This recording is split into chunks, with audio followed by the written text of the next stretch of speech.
नमस्कार मित्रों, आशा करता हूँ आप सभी ठीक होंगे और इस लॉकडाउन की स्थिति में घर बैठे कोचिंग और विद्यालय का अनुभव प्राप्त करने का प्रयास कर रहे होंगे और आशा करता हूँ कि आपके इस प्रयास में थोड़ा बहुत योगदान देने का प्रयास कर रहा हूँ। आपसे मैं ये भी उम्मीद करूँगा कि आप लोग मेरे इस प्रयास को सार्थक बनाने का प्रयास करें, आप अधिक से अधिक लाभ उठाने की कोशिश करें, प्रश्न पूछें।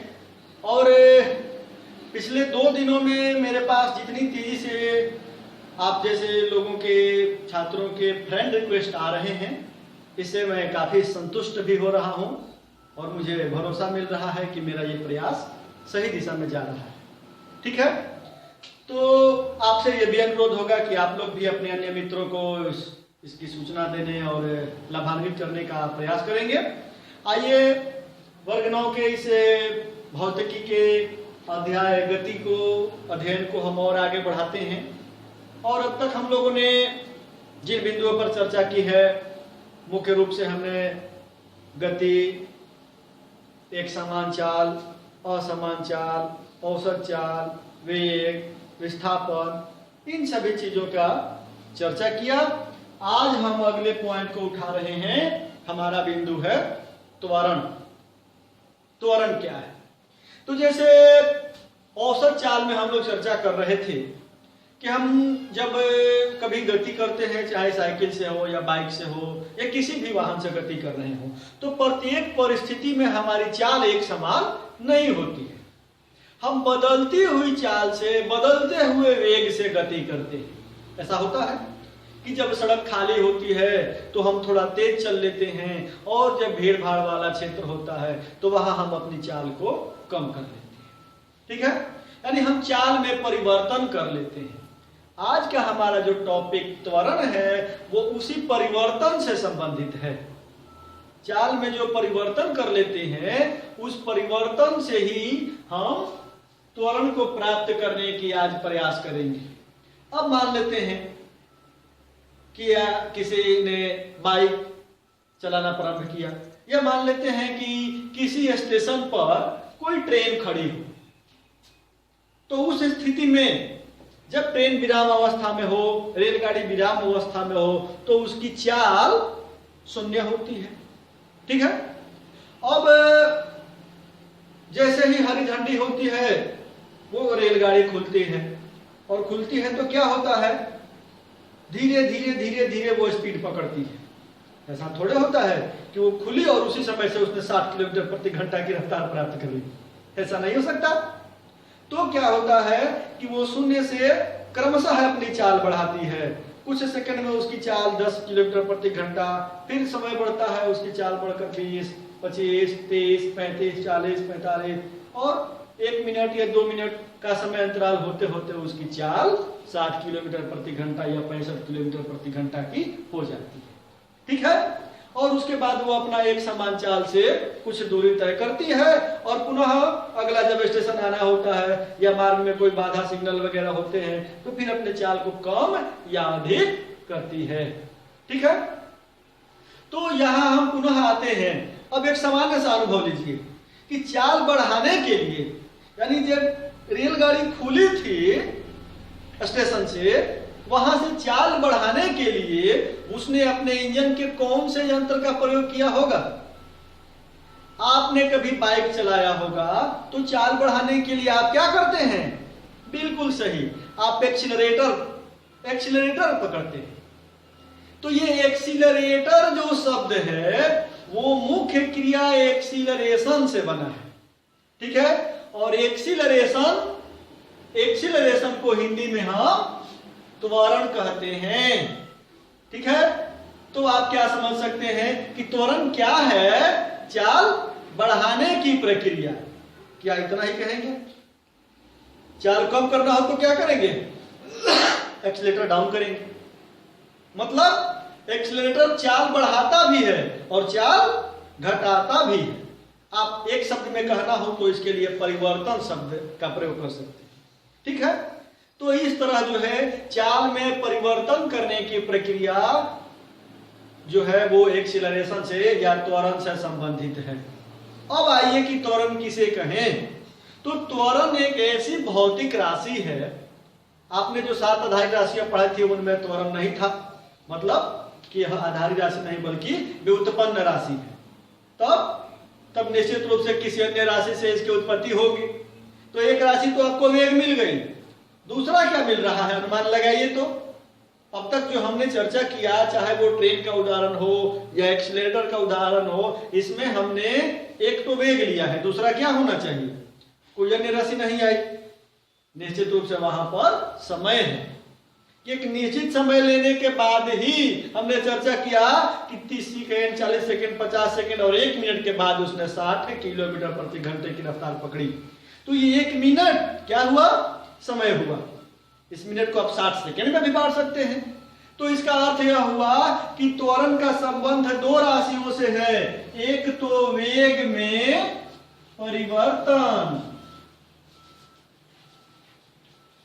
वेग में परिवर्तन, और दूसरा समय।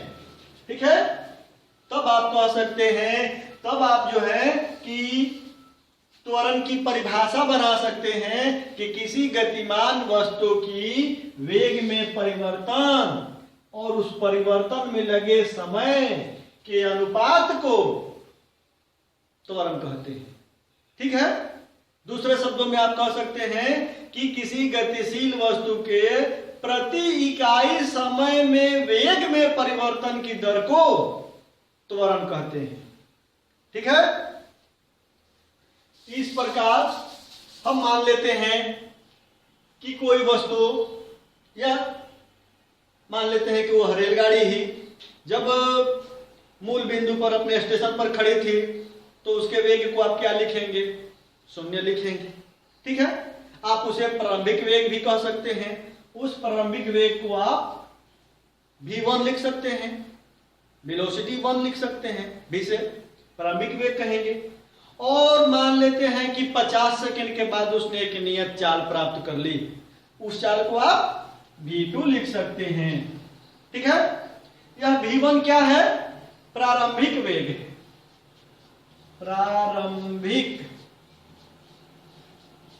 प्रारंभिक वेग से कहने का मतलब कि त्वरण होने से पहले का वेग। आगे जब आप गणितीय प्रश्नों का हल करेंगे और उसमें आपको प्रारंभिक वेग चुनना होगा तो आप त्वरण को पकड़ेंगे, समय को पकड़ेंगे कि त्वरण होने से पहले या उस समय के पहले जो वेग था वो वेग क्या कहलाएगा, प्रारंभिक वेग कहलाएगा। और उस समय अंतराल के बाद या त्वरण के बाद जो अंत में वेग प्राप्त होगा वो कहलाएगा अंतिम वेग।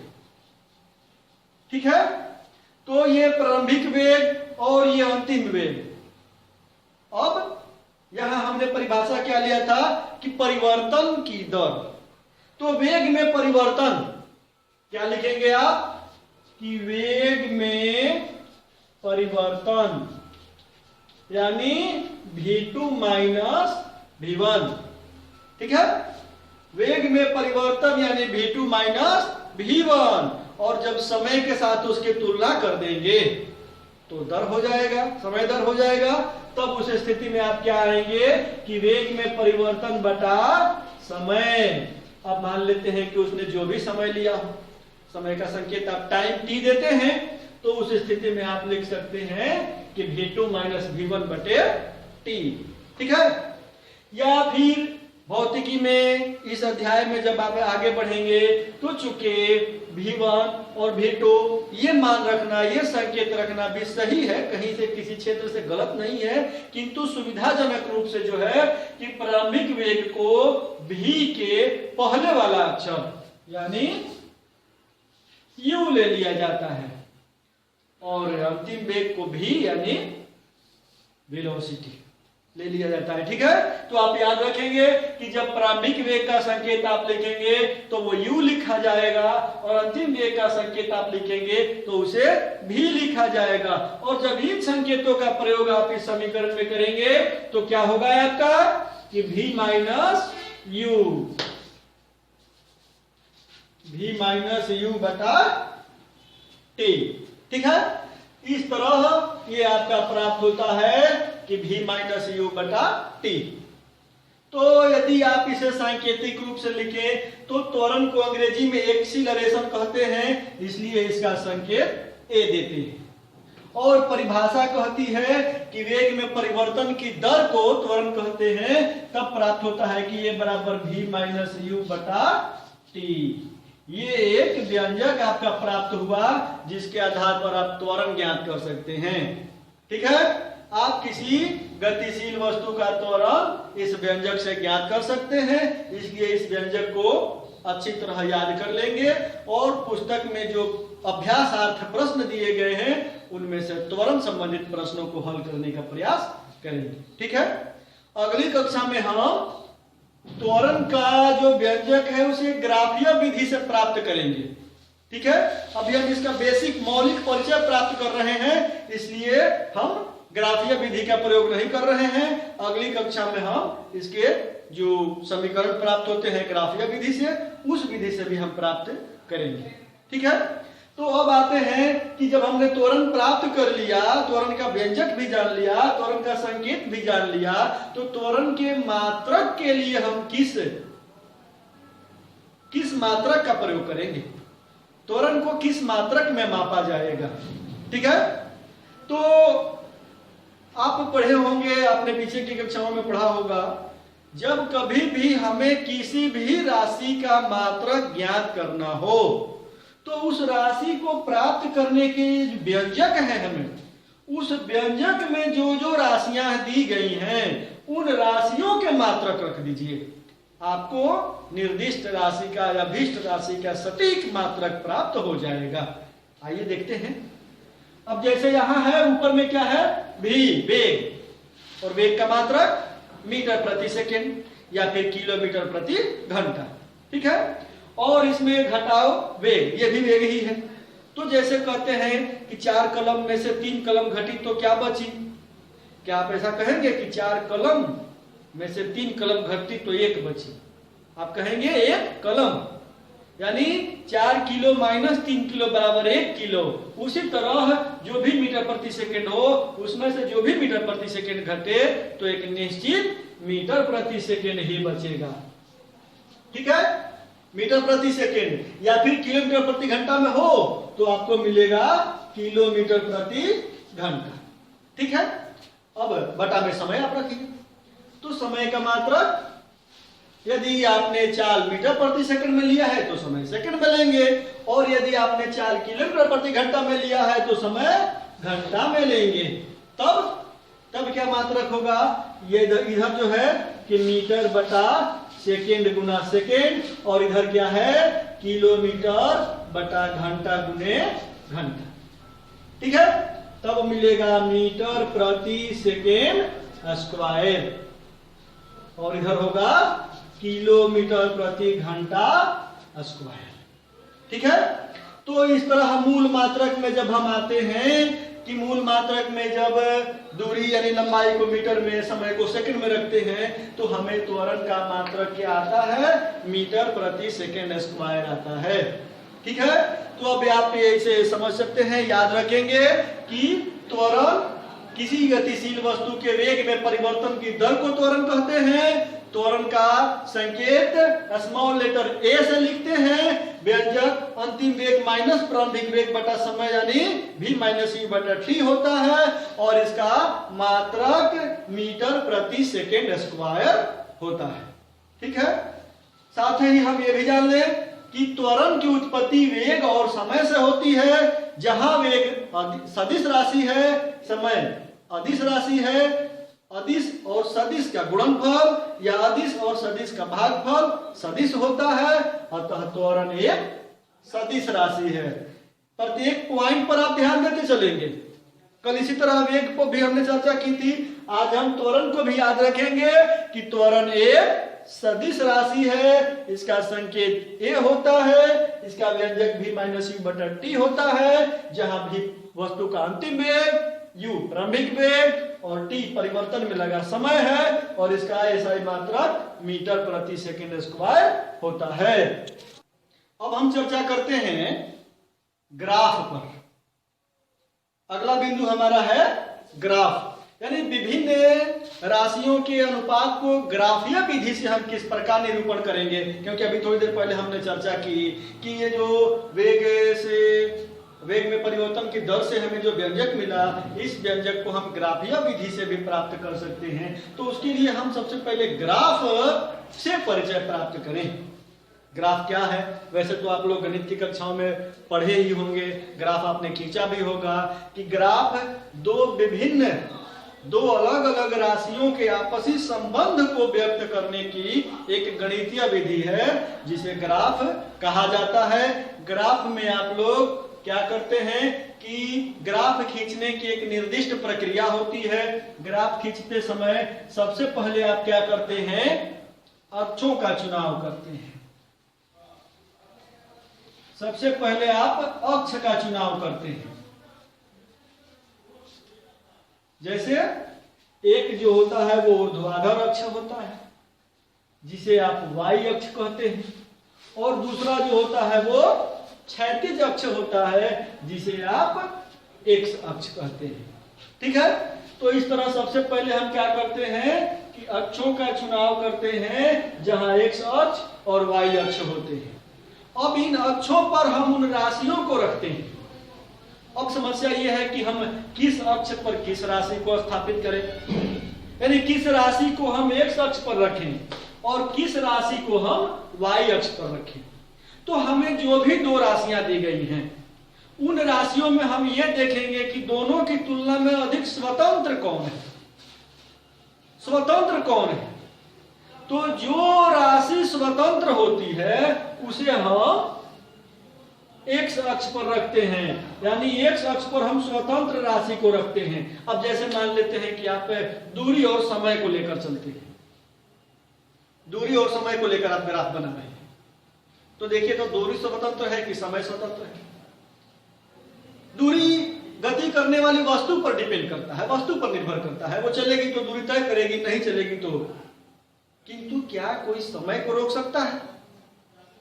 आप गति करें तब भी, आप विरामावस्था में हो तब भी, समय अपनी नियत चाल से स्वतंत्रता पूर्वक चलता रहता है। तो इस तरह यहाँ समय जो है वो दूरी से रिलेटेड नहीं है, वो स्वतंत्र है। इस तरह और जब कभी अन्य राशियां आएंगी तो आप ये देख सकते हैं कि उन दोनों में कौन एक दूसरे को प्रभावित करता है और कौन नहीं करता है। ठीक है, तो इस आधार पर आप दोनों में से ये निर्धारित कर लेंगे कि कौन स्वतंत्र है और कौन स्वतंत्र नहीं है। तो यहां हमारा समय स्वतंत्र राशि है, इसलिए हम समय को इस पर दिखाएंगे।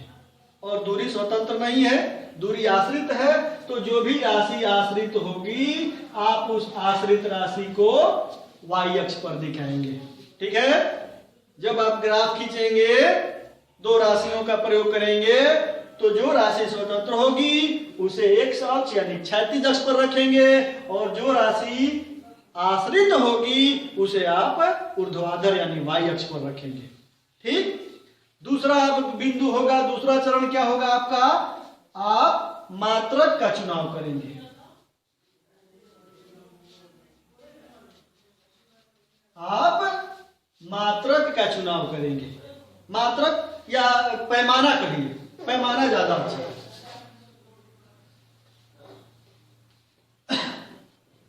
स्केल। तो अब आप ये देखेंगे कि चूंकि ग्राफ पेपर पर जब आप लेंगे तो वो तो छोटे छोटे खानों में बटे होते हैं, किंतु आप जब अपने कॉपी में सादे पन्ने पर जब आप बनाएंगे तो आप देखेंगे कि जो दो राशियों का महत्तम मान है, सबसे बड़ा मान है, वो आपके इस ग्राफ पर आ जाना चाहिए दोनों राशियों के लिए। तो अब आप ऐसे पैमाने का प्रयोग कर लेंगे कि संपूर्ण जो महत्तम मान है वो इस ग्राफ पर आ जाए। अब मान लेते हैं कि 50 मीटर आपको दिखाना है, 50 मीटर दिखाना हो और आपकी कॉपी मान लेते हैं कि 10 cm चौड़ी है, आप क्या करेंगे? तो आप 50 को छोटे छोटे 10 टुकड़ों में या 5 टुकड़ों में बांटेंगे। यदि आप 5 टुकड़ों में बांटते हैं तो 5 10 10 10 10 का 5 टुकड़ा होगा। उस स्थिति में आप क्या करेंगे कि अपने ग्राफ पर इस तरह निर्दिष्ट करके रेखाएं खींच लेंगे और बताएंगे कि एक रेखा जो होगी वो वास्तव में 10 मीटर के बराबर होगी। ठीक है, दूसरी रेखा 20 मीटर, 30 मीटर, 40 मीटर, 50 मीटर। और इसी तरह यहाँ जो आएगा आश्रित राशि उसे भी आप इसी तरह के पैमाने में बदल लेंगे ताकि वो आपके चार्ट पर, आपके ग्राफ पर अच्छी तरह खींचा जाए। ठीक है। अब जब आपने अक्ष का चुनाव कर लिया, पैमाने का चुनाव कर लिया, तब तीसरा चरण आपका प्रारंभ होगा। आप क्या करेंगे? बिंदु का चुनाव करेंगे। ठीक है। आप बिंदु का चुनाव करेंगे। कैसे?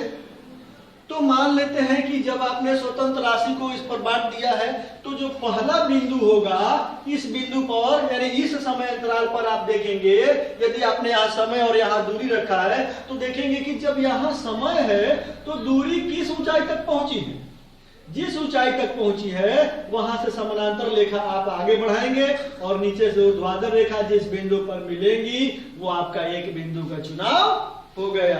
पुनः अब समय के दूसरे पॉइंट पर जाएंगे और देखेंगे कि इस जब समय यहां पहुंचा तो दूरी कहां पहुंची। जहां कहीं भी दूरी पहुंची आप उस दोनों बिंदुओं को मिला लेंगे। ठीक है। इसी तरह से क्रमशः आपने जितने निश्चित चिन्ह किए हैं, प्रत्येक चिन्ह को एक्स अक्ष और वाई अक्ष को मिलाते हुए अपना बिंदु निर्धारित कर लेंगे। ठीक है। तो जब आपने बिंदु का चुनाव कर लिया तब आपका अंतिम चरण, चौथा चरण आएगा उन बिंदुओं का मिलान। बिंदुओं का मिलान। अब आप प्रत्येक बिंदु को एक दूसरे से मिला देंगे। शून्य से आप शुरू करके पहले बिंदु को, पहले को दूसरे से, दूसरे को तीसरे से, तीसरे से चौथे को। इस तरह से आपने खींच दिया। ये आपका ग्राफ बन गया, तैयार हो गया। ठीक है। आशा करता हूं आप ग्राफ खींचना सीख चुके होंगे। सीखने का, खींचने का, अभ्यास करने का प्रयास करेंगे। अब जैसे मैं आपको एक ग्राफ है खींच कर दिखाता हूं। इसके लिए मैं दो राशियों को लेता हूं, दूरी और समय।